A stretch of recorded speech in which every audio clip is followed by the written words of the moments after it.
Okay, so part B.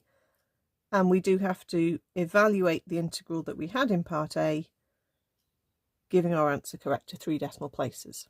So first of all, you check it is exactly the question we'd done in part A, which in this case it is. They could alter it by a numerical timesing factor. For example, they might give you, say, a 6x or a 9x rather than a 3. So think about, all you would do is adjust the coefficients. This is exactly the same. The 2 rules we're going to need I've written at the side, so you have to spot when it's linear power 1 on the bottom, it's your ln pattern, and if it's any other power of a linear bracket, it's the bracket rule, which is upper power divided by the differential of the inside and the new power. So, because I wrote the 1/3 on the top, that isn't interfering with the x minus 1 on the bottom. So it's just pretending, it's just being a timesing factor.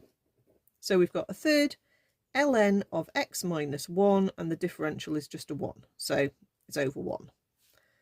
Minus 1/3 ln of x minus 4, and again that differential is a 1. And then with this one we need to think of it as 4 lots of x minus 4 to the power minus 2. So the 4 is a timesing factor.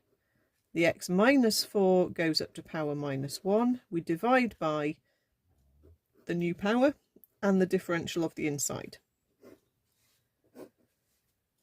Okay, so let's tidy it up a little bit before we put the limits in.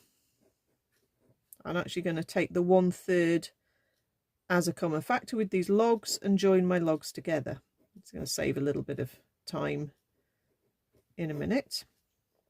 And the other term, I'll pull that minus to the front and I'll hop that bracket back on the bottom.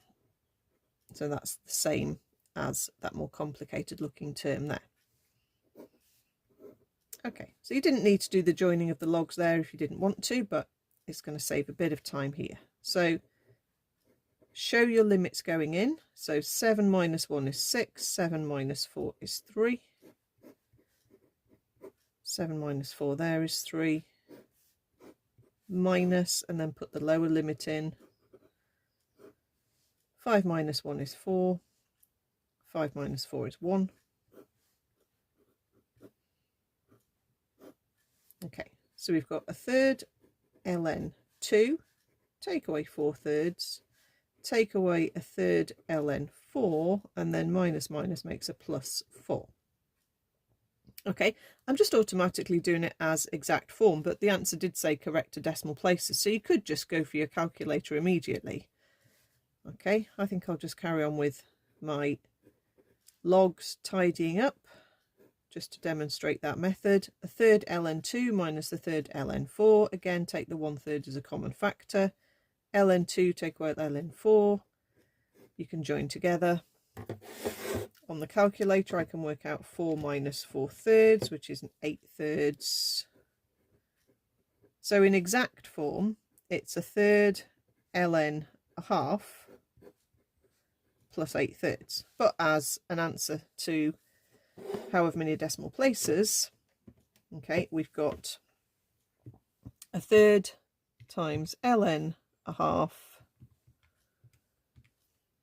and then plus 8/3 would be 2.436 to 3 decimal places.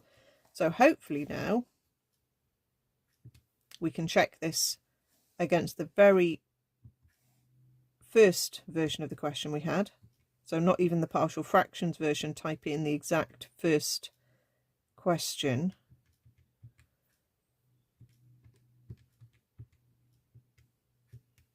Put the limits in and cross your fingers. Yay, lovely.